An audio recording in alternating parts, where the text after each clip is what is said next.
Hey, it's Friday. What does that mean, Jeremy? We are going to exhume the X-Files. Yeah. Once again, making our way through season 5. We are now on episode 14, directed by Chris Carter, written by Chris Carter and Frank Spotnitz. We are talking the finale of last week's Patient X. This is the two-parter, the red and the black. So when we left off last week, Scully was looking to get torched by, I guess, some aliens with some melted faces. Mulder was still very like, I don't believe in aliens anymore. It's like super emo about, his whole everything he's ever believed in his life. That was younger me. Yeah, he's like, that's where we kind of left off. I was not a fan of the last episode. Jeremy was a fan, and we'll see if those sort of opinions hold, or maybe we flip. We'll see. So, take it away. The episode begins with a typewriter. It used to be a kind of a trope back in the day where you'd see a typewriter actually typing words that you're supposed to read at least the majority of. Yep. To kind of narrate what's going on. Oftentimes you would get a voiceover during these times, but they didn't want to give away too much in this scene. Our young listeners are like, what's a typewriter? What's it? Yeah. And so the typewriter. He's writing a letter to his son, or she is writing a letter to his son about weapons and monsters and magic and asking to reconcile. And I'm like, I bet it's cigarette smoking man sending something to Fox Mulder is what I bet. The whole time that this letter is being written, this kid is hiking up this snow-covered mountain. Yeah. And he gets to a door of this like single room, tiny ass cabin, knocks on it. We don't see who's inside. They hand him a red letter and a $5 bill. It's like, you hiked up this whole mountain for a $5? Kid. But he asks him to deliver it. Kid walks away, and then we get the title screen. So, I did not like this cold open. So I was already going in. I was like, no, please, no. This X-Files does this all the time, where they leave you on a cliffhanger, something crazy, and then the next episode is a cut to something completely different, and we don't get to sort of see what happened. And I knew that was going to happen here. I just knew it. And then as soon as they wouldn't show who that person was, I was like, of course this is a cigarette smoking man. Of course.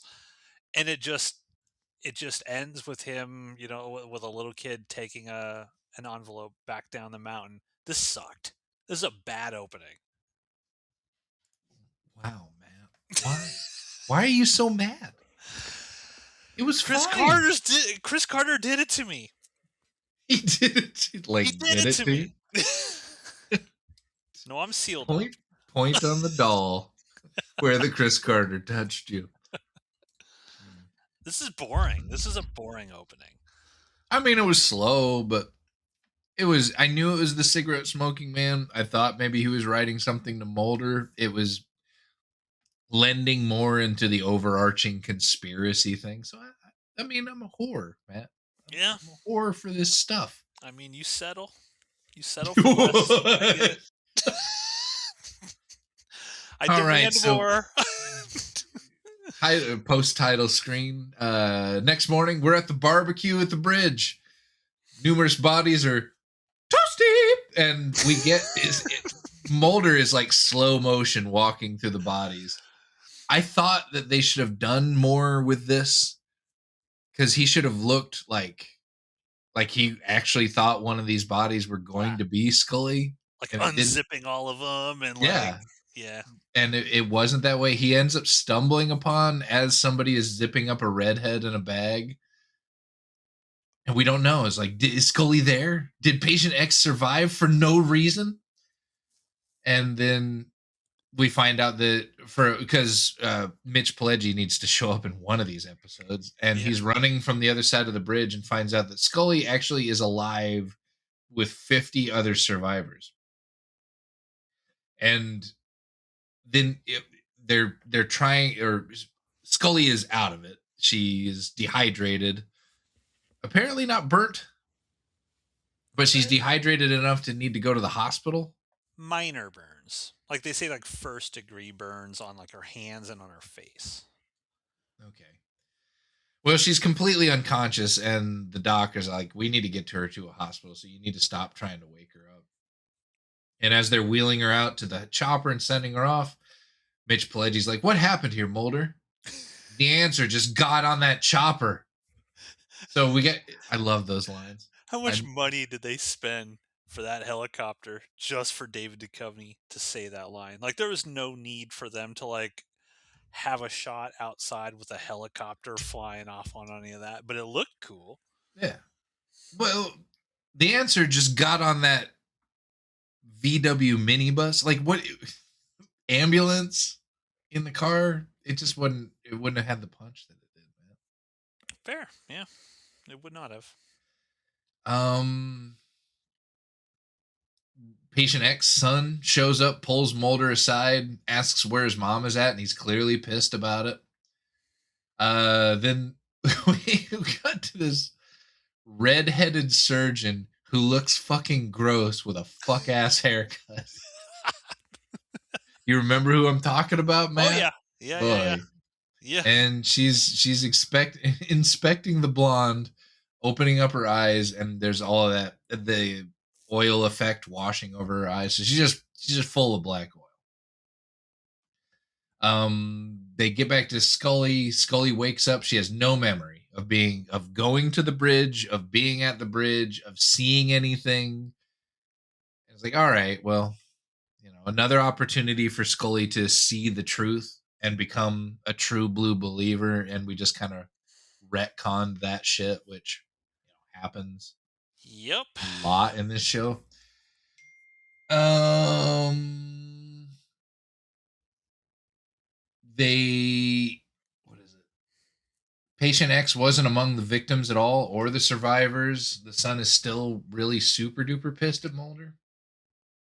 Yeah, I can't find it. Krychek is still on the boat with the well dressed man, and they both kind of figure out that they got double crossed by the blonde, even though we'd seen the blonde with the syndicate earlier in this episode, which out of order. The teen is dead. Krychek apparently knows why the barbecues will or happen, and the well dressed man wants the vaccine from him. Then we get to what looks like a napalm airstrike. They didn't crash something into the ground. They just like flew by and dumped a bomb on the ground for the scene, which kind of looked cool. I liked it. Yeah, I thought that looked cool. And we find that the barbecue alien hunters is what I'm or the barbecue hunters crashed on a military base. And it's a military base because they have about 8 feet of chain link fence at the beginning of the scene with barbed wire on top of it. Yeah. Uh, they're immediately surrounded by military men in berets with guns. And Mulder, like, no, or it gets back to Mulder. Mulder knows Scully's implant was a tracking chip that was just designed. It's like it was just designed to keep tabs on you and kill you if you cut out a line. This is not an alien technology. This is made by the government. It's like the truth I've been searching for. It's in you. Yep. And then Scully kind of talks back to him. It's like, I could have done basically anything in this job. I was on an upward trajectory, but I took this post being your partner because of your belief in that your sister was taken.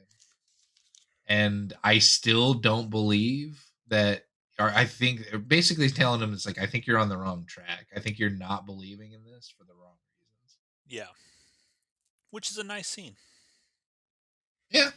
Yeah. Actually, there was chemistry between the two of them that we haven't seen in a while. The stuff that we like about their relationship.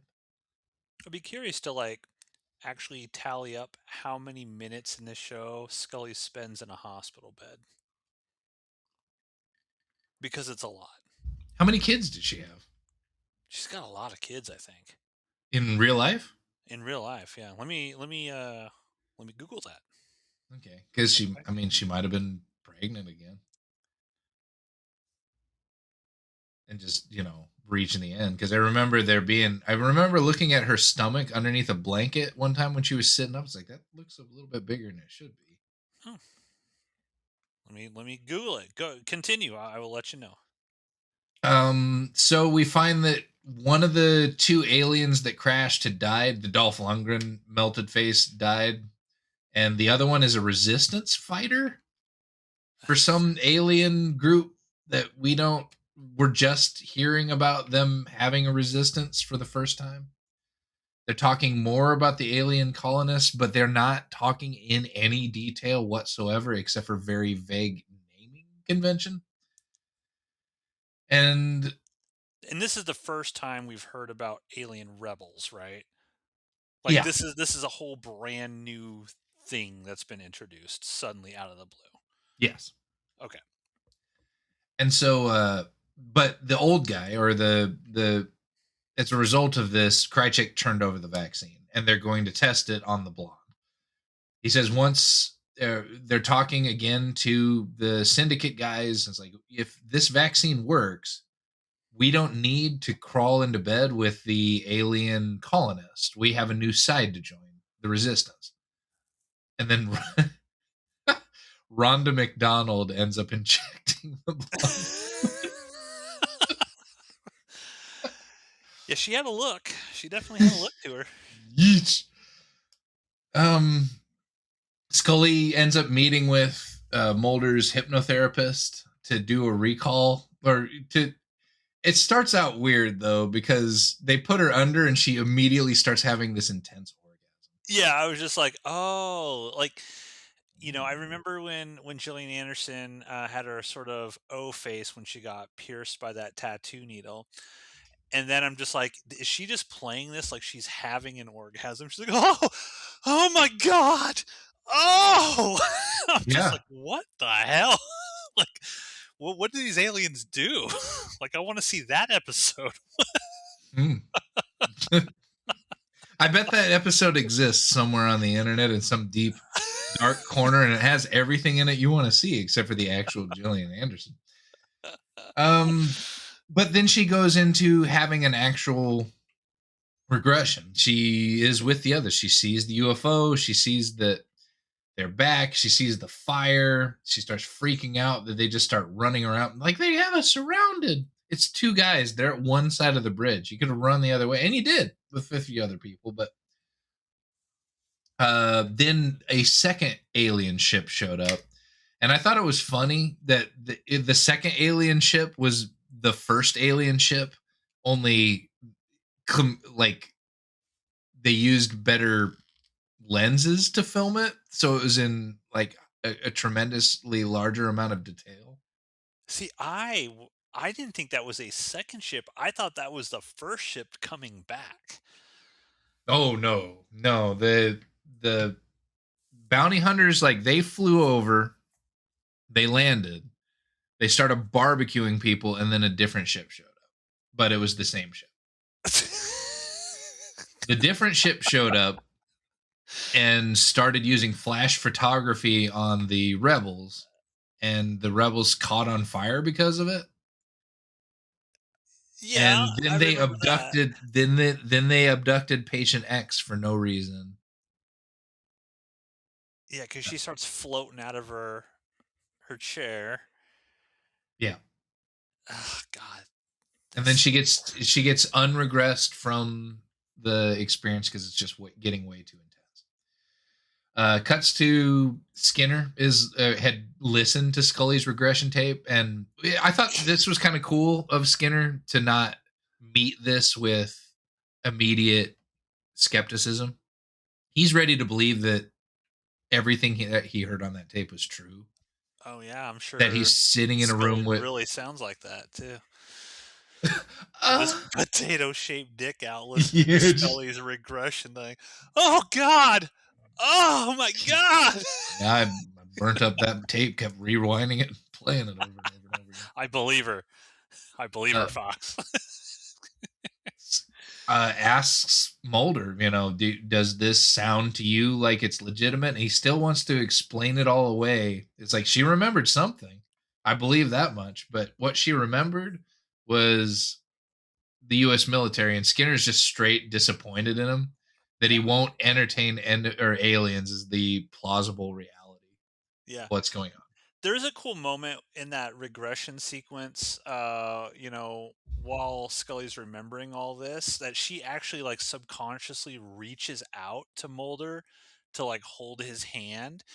And David Duchovny like takes her hand and he just looks so like at that moment you'd be thinking like, oh, like, I really care for this person. And David Duchovny looks completely disinterested. Like he thinks this whole thing is bullshit that she's going through, and he just kind of like dismisses her throughout.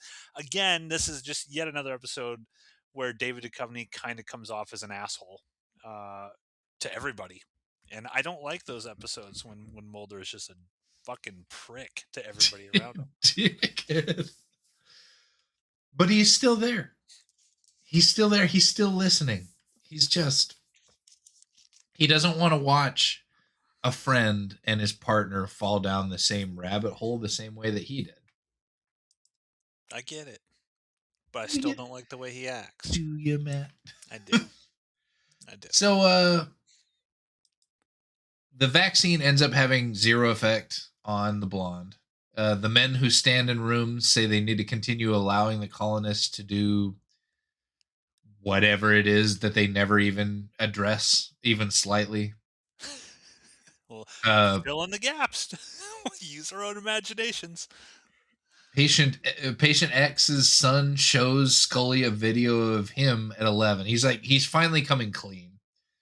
Shows him a video of him going through abduction regression therapy, and he's basically saying all the same things kind of that Scully was like, there's bright light and there's these weird looking men, and he's like, it was all fake.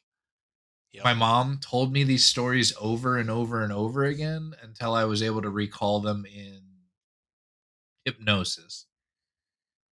And then, he basically tells him, you're faking it too because you've been listening to Mulder tell you this shit over and over and over again. And she actually looks like she buys it a little bit. She acts later on in this episode like she buys it a little bit.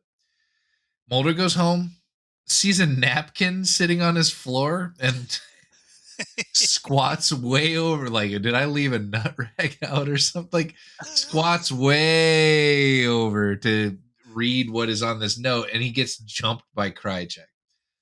You would.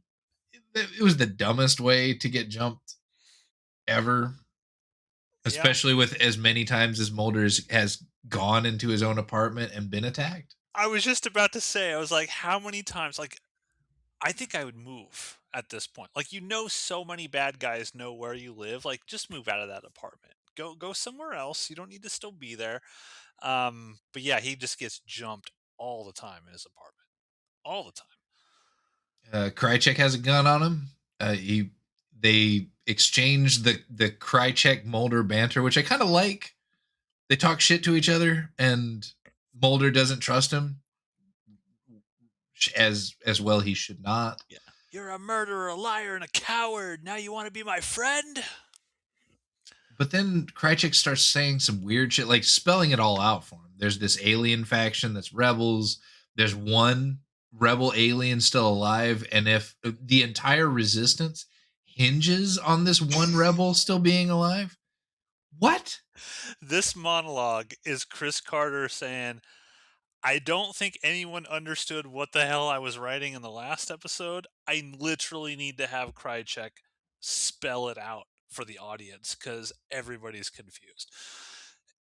And then he throws in, and oh, by the way, this one rebel is the key to everything. And again, your reaction of what is exactly what I said out loud when I watched it. I was like, what? Like, what? And then they double down because Krychek kisses Mulder, and then gives him his gun and says, "Good luck, my friend," and leaves Mulder to his fate. And why doesn't Mulder just shoot his ass right there? The Like, last time that they ran into each other, that Mulder would not have hesitated. He would have well, put two in his legs.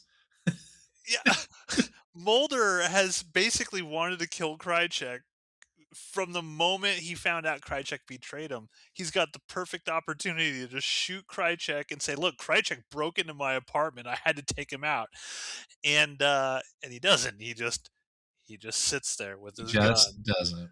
and lets Krychek leave. That kiss really stunned him. It's like, what? Well, he's Having feeling these things. feelings? Maybe, Yeah, yeah. yeah, he never quite felt these things before. My mind is telling me no. So Scully shows up at Mulder's apartment to tell him maybe she was wrong. And but he says also that he was wrong. Just like Why? that. Because Krychek kissed him and he has a napkin that says "We Camp Air Force Base" written on it. That's it. So they It, go. it's such a quick change. Like, we have an almost all of last episode, almost all of this episode. Mulder's like, "I've given up on all this alien bullshit. It's all stupid. It's just the government." To Krychek kisses me, and I'm back on board, Scully. Like, that's all. That's all he needed was some Krychek love to get him back on track. So all Krychek needs to do is run around and start kissing people until there's an effective alien resistance. We've Yeah. solved the X-Files. So they decide to go, they pull up to a gate at a military base and they're like, "We're FBI and you need to let me in." And the gate guard rightfully says, "No, you don't."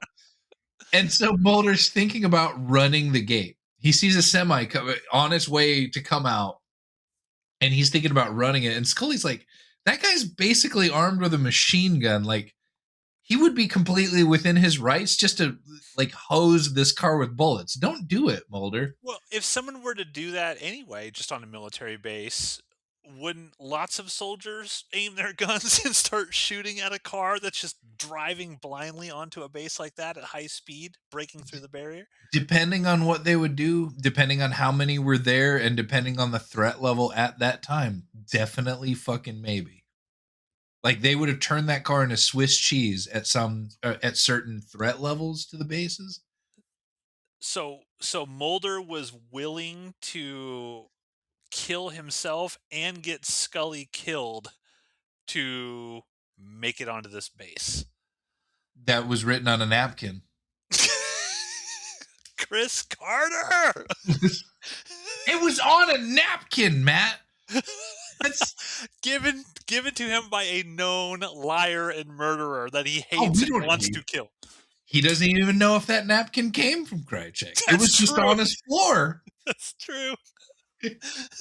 So he doesn't know what he's looking for, but so God.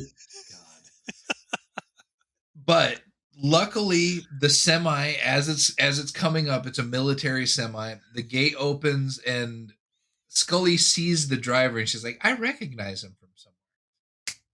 That's enough for Mulder to get out of the car and jump onto the back of a moving semi and have him just pull him off. And not only that, but the gate guard realizes that he does this and starts getting the authorities involved. Like he calls the MPs.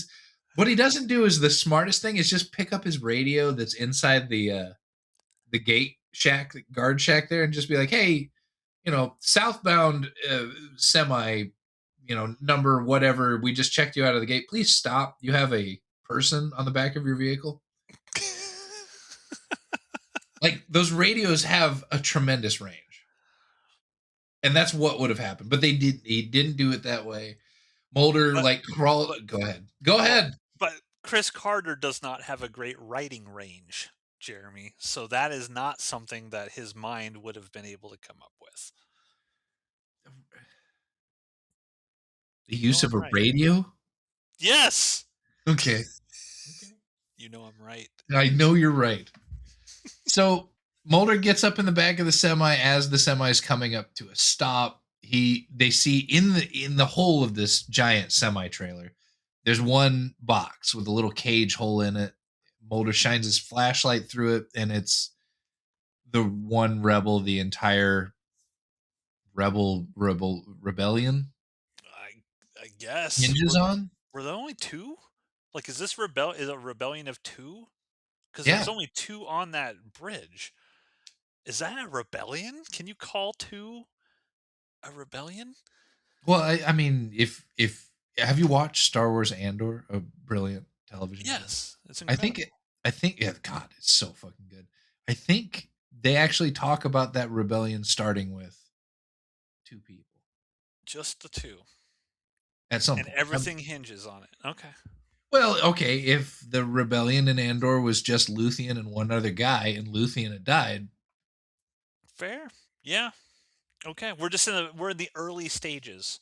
yeah, I guess when Krychek was talking to Mulder about how there's a war going on between these warring factions, I guess I would have expected him to say, Mulder, there's only 2 rebellious aliens here, and as long as we keep one alive, it's going to spread. And it's going to be a rebellion that's going to take down these alien overlords that are coming for us.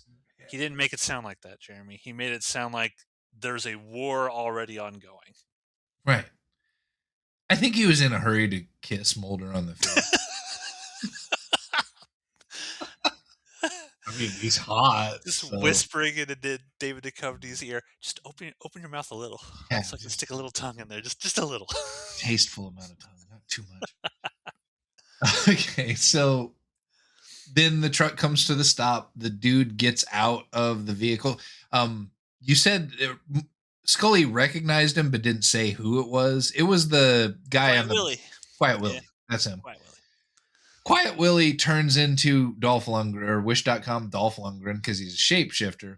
And he goes into the back of the truck. He pulls out the retractable ice pick that we just never get enough of in this show. And then, right as he's about to do the job, a fucking UFO comes in and beams down this real bad effect in 480p. And more like, there's another burnt face rebel, I guess, in the back of the truck, but he's not really there. Like they photoshopped that, or did there was some sort of digital effect where it was kind of wavy a little bit and it was kind of floating, and then Mulder like appears around from the box and he goes no and starts firing his gun. Okay, they pull the plug on the blonde so that she dies. um Cuts back to Mulder. He's taking a nap in the back of the truck and doesn't remember anything, so they arrest him. Skinner tells patient X's son that an X file has been opened on his mom to give him a professional courtesy. I don't want to make this world weird for you, but we had to do this. But he tells him that, you're being protected from someone on high. And he's like, who is it? I was like, I don't fucking know. Well, then how do you fucking know, Skinner? Pr- Protect it. Like what? That was another thing. I was like, okay, why would Skinner say that? What has happened that agent, was it Spender, Pender, whatever his name is?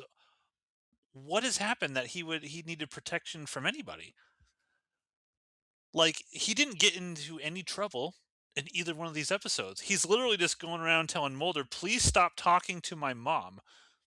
And then then Skinner at the end is like, "You're being protected, son, by someone really high up in the government." And I'd be like, "Protected from what? What did I do?" Like I don't get it. It makes no sense.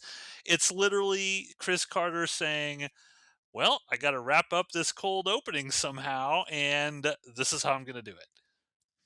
And he did. He did.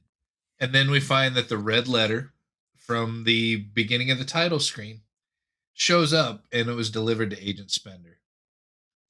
But cuts back to the kid doing the hiking back up the mountain for a fiver. And he's got the red letter in his hand. He returns it to whoever's in the cabin. We find out that the cabin is the cigarette smoking man. The letter was returned to sender. And going back to the original, this kid, Agent Spender, was played by somebody that played or he played the cigarette smoking man in an older episode. I Yeah, thought that was cute. I didn't realize that until you had mentioned it during last week's episode, but I think that was cool. That's cool to me. it's fine. Fine. It's fine. Fine, Matt. It's fine. It's fine. All right. So, how did you feel that the two-parter ended? Did it stick the landing for you? It absolutely did. What? In that I agree with you that there's a lot of confusing shit going on, but as far as the two-parters have been, and really, what is it called Munchausen syndrome, Yeah. where you're so used to being abused that or with these two-parters with the aliens that, like, something good comes along, something that isn't like Chris Carter, smearing fecal matter directly into your eyeballs, and you're like, "Yay, it didn't hurt that much." This is maybe that's it. That's Maybe like that's what Stockholm syndrome, isn't it? Stockholm. Okay. So Chris Carter is successfully Stockholm syndrome to you is what you're saying. Yeah. Yep. Okay.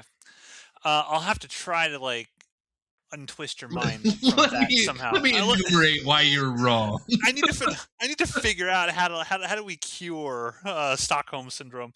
Um, this episode just reiterated how angry I was at Chris Carter at the end of this because all of this is nonsense. It's all nonsense. And usually in prior sort of myth arc episodes, I can get past the nonsense because there's enough cool stuff in there. There's just enough, a center of gravity there, kind of holding all these disparate pieces together that I could be like, all right, I could just kind of roll with it. For whatever reason, I could not get into these episodes. I watched them this morning, back to back, and it was just the writing was so glaringly bad to me that it just felt like he wasn't trying. It just felt like he didn't have a plan. He didn't know what he was going to do, and he just was like hit random this and random that. I'm not concerned because Jeremy will love it. And so that's Ouch. no. I don't mean that in a negative way. I mean that as Oh, negative towards oh, Chris I Carter. think I think you No, do. no, towards Chris Carter, just believing all of his fans will just accept whatever trash he throws out there. And I just these two episodes. I've been very negative for the past couple weeks here. I don't hate these episodes like I've hated previous episodes of the show that were just god awful. Like these aren't like space level of bad from season one or anything like that. They've got cool imagery in them. There's cool things going on in here. As a kid, yes, I love this. I love these episodes. As an adult, I'm just starting to see that there's no there. And I think that's what's bothering me right now. Now that could change as we continue on with the season. We're going to roll into the movie, which obviously I have very fond memories of. But for whatever reason, these episodes really irritated me. Do better, Chris. Do better. Those are my thoughts. But leave a comment down below. Who do you side with? Myself or Jeremy? There's only one right answer, so leave that one down below. Okay, so let's talk about some fun facts here from the production via Wikipedia. According to series creator Chris Carter, the cast list for the episode, along with Patient X, was longer than most cast lists you'll ever see on a TV series. This meant that the episode was substantially more expensive to film. The crew managed to talk Fox into allocating the money by arguing that the plot of the two episodes was all leading up to when the X Files movie would be released. Rob Bowman originally intended to direct the episode, but due to reshoots, he was unable to do it, resulting in Carter assuming directorial duties. Bowman later recounted, quote, "I was supposed to direct The Red and the Black, but we were prepping for the reshoots of the X-Files movie, so I couldn't do it. Chris had to direct this episode. He was so mad at me," unquote. When filming the scene where Mulder and Scully go to a medic station, Carter made homage to the medical drama ER, filming it entirely with a Steadicam. The opening scene was filmed at Grouse Mountain, north of Vancouver, British Columbia, Canada. Most of the scenes at the Ruskin Dam were shot approximately 50 miles east of Vancouver, while the abduction sequence set at this location involved a full-scale replica of the dam being built on a soundstage. The various scenes with the syndicate testing the black oil vaccine on Morita Covarrubias were filmed at an abandoned hospital in Vancouver. The show selected the site because, according to Carter, it had, quote, "an interesting observation space above it that we used, which in the end proved to be a difficult place to film," unquote. The Red and the Black was a technically demanding episode, which Carter later described, along with Patient X, as the most challenging and logistically complex project of the season. The scene where Cassandra Spender is elevated into a colonist craft was shot by having a stunt woman sit in a wheelchair, which was then lifted upward via a crane. The crane was then removed during post production editing. The alien ship's lights were created with a lightning rig augmented by computer effects. The crashed alien spacecraft was 60 feet in diameter, twice the length of any other spaceship seen before on the show, and was forcibly dragged across the ground to create a deep gash in the Earth. 25 explosions were set off to simulate the saucer crash, and the remains of the wreckage were then burned and filmed. The scene took a full night of production to shoot. And then the opening scene featuring the alien rebels incinerating a group of Russian abductees was filmed without actual Russian cars. Picture car coordination Nigel Habgood noted, quote, "I couldn't get real Russian cars, so I decided to get creative and go seriously European.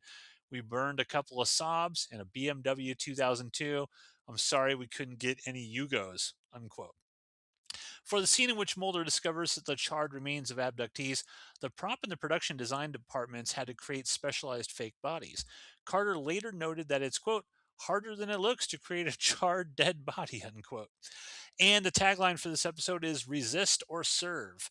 The tagline was later used for the X-Files game, The X-Files Resist or Serve, as well as the official book covering the 5th season of the show. Now, I bring up the game, Jeremy, because we had, I don't know if I sent you this comment. This was a while ago. We had a listener who said, "Hey, you guys should add the missing episode of The X Files to our show," which is apparently all the cutscenes that were in the X Files video game from the 90s. Apparently, that is the length of a typical X Files episode. So that might be something we throw in at some point in time. The X Files game. Well, I'm sure they're up on YouTube or something. where in the timeline does the video game fit? I have no idea. Hey then. So yeah, that's it, folks. Thanks for listening to another episode of Exhuming the X-Files. Leave a comment down below, hit that like and subscribe. We will be back next Friday with another episode. We are going to be talking one called Travelers, and I have some thoughts on that one too. So I bet you do.